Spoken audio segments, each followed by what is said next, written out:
when you are looking at kind of placing maybe more emphasis on the glutes, don't hate me for this, but you probably don't need to go arse to grass. You probably don't need to go all the way down.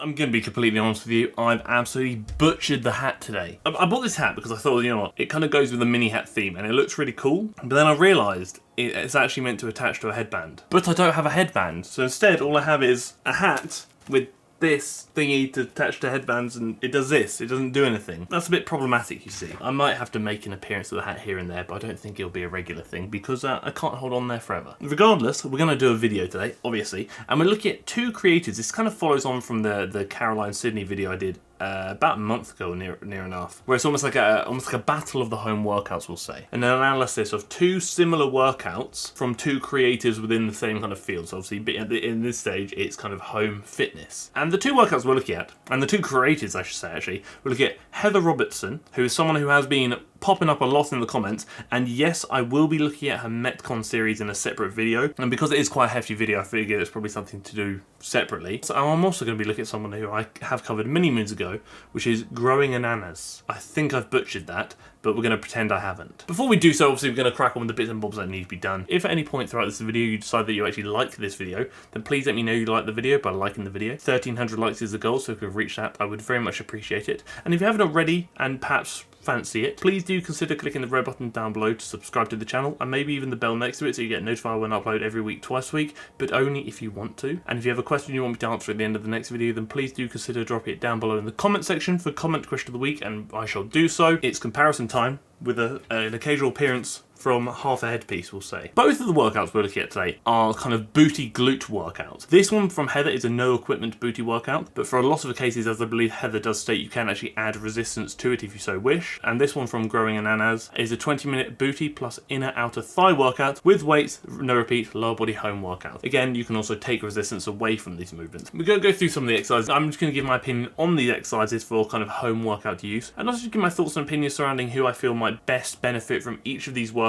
So the way Heather is doing it here is a unilateral workout in which she's basically doing a circuit with one side at a time. So you complete all of the left leg, for example, and then you complete all of the right leg afterwards. So here we're starting with a kickback combo. When you are working out from home, you're obviously going to be limited to equipment and you want to keep it kind of fun and exciting. Things like this, I would say, are probably like a relatively good starting movement, not in the sense that you're going to get mass amount of glute involvement, but more the fact that you're kind of taking your hips through a decent range of motion and almost warming up the glutes, I would say. And then it goes on to this rear leg lift. There's a consideration, if you wanted to maybe kind of bring the leg out about 30 degrees or so and do the rear leg lift in that position. So instead of being dead behind you, you bring it out slightly to kind of bring in potentially a bit more of the glute med, which is another muscle of the glutes that you could consider working through this almost like horizontal kickback variation. In an ideal world, because obviously your body weight is only so heavy, it's definitely worth considering implementing some kind of additional resistance with this. So for example, chucking in an ankle weight, obviously around the ankle, to make it a bit harder, and also to align with the very key element of building muscle, which is going to be progressive overload, in which we kind of do a bit more weight or a few extra reps each week if we're able to. This kind of rear pulse movement is an interesting one because of the movements we've seen thus far, these three, this is probably the one that will likely burn the most. And again, I say this in a lot of videos, just because it's burning doesn't necessarily mean it's working effectively. And what I mean by this is, although the glutes are under tension here because they're having to maintain that leg position, they are not going through an adequate range of motion, therefore they're only being stimulated to a certain extent, and because they're maintaining significant tension, being this peak contraction for a fair period of time, being the length of this circuit, it's likely going to cause a lot of burning. It's good that Heather has chucked in these chapters at the bottom, but the chapters don't necessarily align, because you can see you go kickback, and during the kickback combo we're now doing this rear lift and then rear pulse, then halfway through it goes on to the side leg lift, but perhaps that's due to YouTube getting a bit confused, as it does do that sometimes. The thing I like about Heather, what she's done here, she's working through multiple different angles and multiple different planes of motion. She's not just doing a lot of her work behind her, as a lot of people do. She's getting some side involvement as well. It's very diverse regarding the angles in which the muscles are being worked, which I think is a good time. The issue with doing a lot of these home glute workouts like these ones is a lot of the movements you will be doing are going to be very much shortened position dominant, in which the peak contraction, so this portion there, is going to be where most of the tension lingers, whereas in an ideal world we would like to get some length and position work in, but without weight that's really hard to do so. What I would definitely consider is maybe swapping out a movement such as this one and replacing it with something like an RDL if you do have any weight at home, once you're able to progress onto using weights at some point, even if it's just some dumbbells or maybe even a band. This additional kick up isn't going to be doing mass amounts for the glutes, because obviously you're not taking them through additional range of motion, and the weight in which gravity is traveling is directly down. It's nice that Heather has included a single leg bridge. We do like this. I kind of spoke about this in a recent glute video,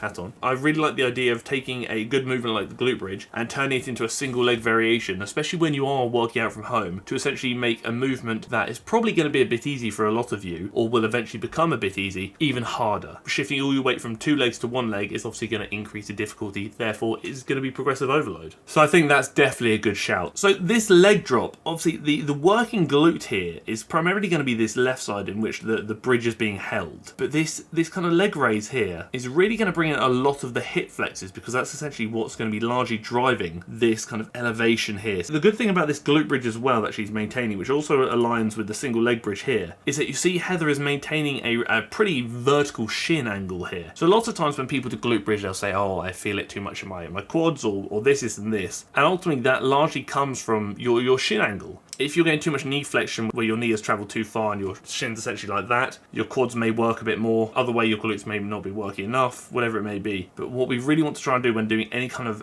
glute bridge variation is maintain as much of a vertical shin angle as possible, so that's bloody good to see. And obviously at the halfway mark or so, Heather does repeat everything on the other side, so the right leg. Left leg first, finish that circuit, right leg afterwards, which I think is actually a pretty good way to go about it, because again there's no right or wrong, but at least if you isolate left leg first before then going on to the right leg, especially when you are limited to equipment and also weight in general, I think ultimately that can increase the intensity or the difficulty of a workout by worrying about one side before the other. And arguably, if you're looking at like potentially motor unit recruitment as well, which is something to consider, if you go straight from the left leg straight to the right leg without any break in between, you will likely recruit the strongest motor units for the first leading leg and the weaker ones for the second leg. Another consideration, if you do a movement with your left leg and you're a bit out of breath, but then you do the right leg afterwards, could breathing due to fatigue from the first side become a limiting factor afterwards? So I do actually really appreciate left leg first and right leg second. Also, a nice little bit of a cool down as well at the end, a nice stretch. I like that, it's good to see. The other thing you'll notice with Heather is that she doesn't really talk throughout the workout. You have a bit of an introduction as we saw at the start for the first 30 seconds or so, but beyond that there's no real conversation, which I know a lot of you do like. When we kind of compared Caroline and Sydney last time,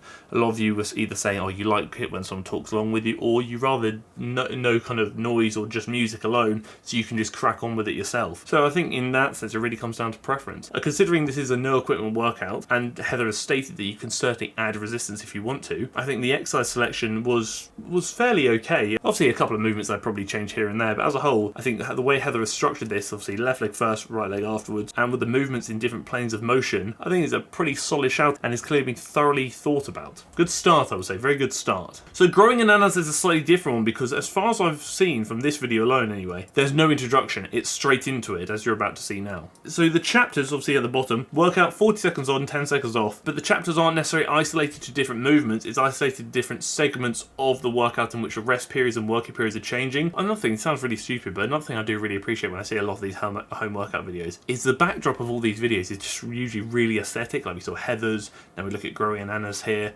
where it's just a really just simple, clean backdrop. Don't know why, I just find that really peaceful to look at. We're probably going to get a bit more analysis out of this one, to be honest, because the movement section is very different. I'm surprised Heather didn't include any direct squat patterns in her workout, but then I also understand if she is trying to isolate the glutes as much as possible, she's probably wanting to limit involvement of other muscles such as the quads. So when looking at like a squat, for example, I know what you're thinking, well, Harry, she's not going all the way down. What's occurring here? When you are looking at kind of placing maybe more emphasis on the glutes, don't hate me for this, but you probably don't need to go arse to grass. You probably don't need need to go all the way down. Your kind of glutes at their kind of most stretched position in the squat, around this 90-degree mark. Anything lower than that, obviously we're stretching out the quads a bit more, but also bringing the adductors, which is the inner thigh muscles here, into it a bit more as well. So when, like I said, looking at the glutes, you probably could justify only going to 90 degrees. Granted, I would typically say for like squat variations in general, and for most movements in general, full range of motion is usually a good time, and that's obviously very much dependent on you and your allowances. I may be able to go bum to the floor, but you may not be able to. But I do typically like to advocate full ROM, especially considering when you get really strong in a certain ROM, so let's say going to 90 degrees or so, if for whatever reason you enter that lower portion, so potentially a new range of motion, you have not developed strength in that range of motion, and the likelihood of injury could increase. Squat pulses, again, I have spoken about this a few times before, and it goes on to what I mentioned earlier with some of Heather's movements. Minimal range of motion. I do think this is more of a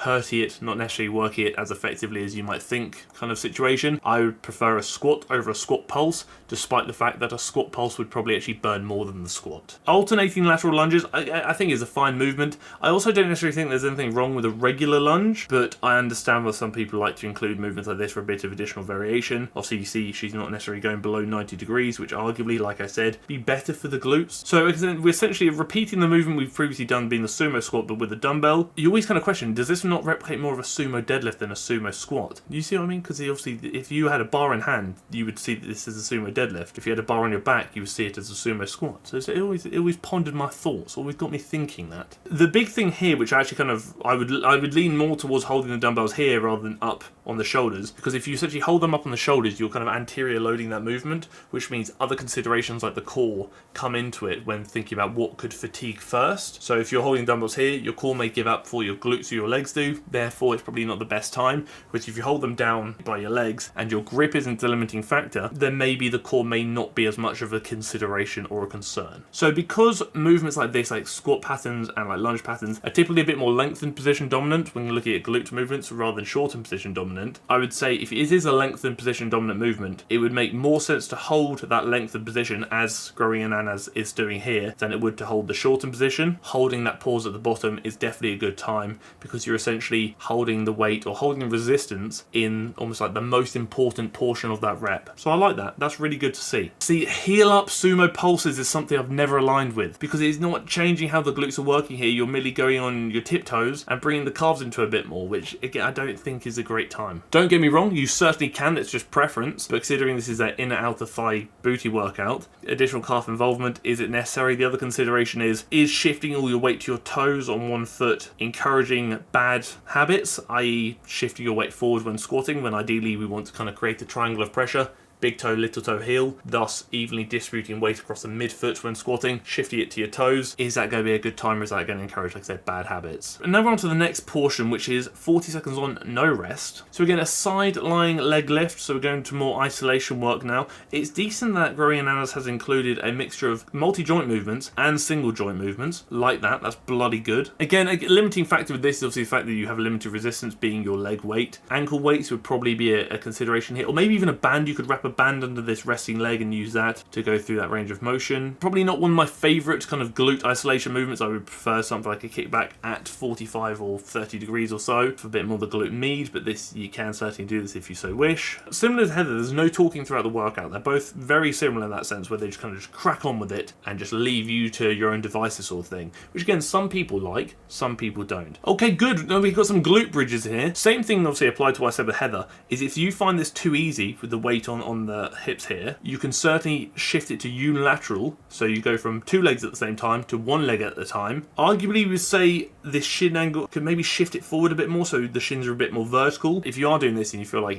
it's not working as well as you might like it to, try bringing the feet a little bit closer, making those shins a bit more vertical, and you could be onto a winner. Supersetting that glute bridge pulses, this is obviously a bit faster pace now because we're going 30 on, no rest. Because glute bridges are very much a shortened position dominant movement, I don't necessarily disagree with including something like a bit of a pulse on the glute bridge after your main work, like after your full range of motion stuff, to then place a bit more emphasis on that shortened position. This is nice, it's good. Again, I don't think this additional movement of the resting leg is necessary, because this left glute is the one we're really placing the emphasis on. taking it through that range of motion, shifting us off the floor. But like I said before, shifting all your weight to one leg is definitely a good time if you want to make a movement a bit harder. And again, it's superset with the glute bridge hold to increase the burn that's essentially occurring. Heels off the floor, I'm not sure I back. I guess you can if you want to, but typically for most movements, I would think pressure across the midfoot. Again, especially when trying to maintain that kind of vertical shin angle, heels on the floor, toes off the floor is not going to help with that. The thing is, considering this is like an inner outer thigh workout, I think there are obviously some good inclusions of more outer thigh dominant movements, such as like this lying leg hold and stuff like that. But for the kind of inner thighs, so the adductors, there's not as much stuff as you would like to think. That's where I think perhaps if you wanted to, you could maybe go deeper on the squat variation to then bring in the adductors as well a bit more, because the adductors are quite a driving muscle group when coming out of the hole, so the bottom position of a squat. So it seems like the order of like priority of this workout is kind of glutes, outer thighs, inner thighs. So kind of glutes, abductors, adductors. Abductors are on the outside, adductors are on the inside. As a whole, I think these are pretty thought out and well considered workouts, which offer kind of similar things in the sense that they both kind of crack on with it, no talking throughout, which again is fine. They're kind of short, sweet, straight to the point, we love to see. I think Heather's is typically a bit more isolation based, whereas Growingannanas is obviously bringing in a bit more compound movements and multi-joint movements, and obviously additional resistance as well, which is obviously an option for Heather too. So I think based on just those two workouts alone, I'd typically say Heather's would maybe be a bit more of a starting point. So if you're maybe very new to fitness, then you could transition to Growingannanas due to the additional complexity of movements, such as multi-joint movements. Another consideration, if you're looking at kind of trying to place more emphasis on the glutes, less on other muscles, then Heather might be a better consideration, considering most of her movements were very glute isolated, whereas Growingannanas did bring in the quads into it, the adductors a bit more than Heather was including. So I don't think one of these creators is better or worse than the other. I think they're both fantastic, and I think these are great starting points for a lot of people, but don't be afraid to increase resistance if you're able to throughout, because again, these will obviously take you so far, but if you want to take the progress a little bit further, depending on goals obviously, additional resistance, so a bit of weight, ankle weights, bands, whatever it may be, will help you get there. Bloody good stuff. I'm impressed, and I'm very keen to explore both of these creators further. Ultimately, it really just does come down to who do you prefer, what your goals are, and how new you are to training or fitness in general, perhaps. I'd love to know your thoughts. Who do you prefer working out with? Is it Heather or is it Growingannanas? Please let me know who, and also let me know why, because I'm very curious. But now, that is largely the video, and we are actually going to quickly crack on with comment question of the week, and it's very relevant. When it comes to deadlifts, if I can only go so low before my hips stop going back, is it more important to focus on range/mobility to get my hips to go back more, allowing me to go deeper, or accept the depth I can currently reach and focus on strength/hypertrophy? With deadlift, you ideally want to go to the floor, considering like a typical standard deadlift. But if you're talking about like the RDL, I wouldn't ever go lower than your hips will allow. Because as soon as you stop being able to shift your hips back when doing like an RDL or similar, you're potentially taking emphasis away from the glutes or the hamstrings, depending on which muscle group you're trying to greater bias, and then shifting that emphasis a bit more into the lower back, which is probably something we want to avoid for most people. For the standard deadlift, go to the floor if you're able to, but for the RDL perhaps, then I would obviously only go back as far as your hips will allow you to, and then over time your range of motion will probably improve. That is it. That is the video. If at any point you decide you like the video, please let me know you like the video by liking the video. 1,300 likes is the goal, so if you reach that, I would very much appreciate it. If you haven't already, please do consider clicking the red button down below to subscribe to the channel, and maybe even the bell next to it so you get notified when I upload every week, twice a week. And if you have a question you want me to answer at the end of the next video, then please do consider dropping it down below for comment question of the week, and I shall do so. I look like a bride from a horror movie, and it's definitely not the look I was going for, although the pale skin does work well with it. Thank you for tolerating me. Thank you for tolerating my absolute mockery and shambles of a headpiece today, and thank you for tolerating the video.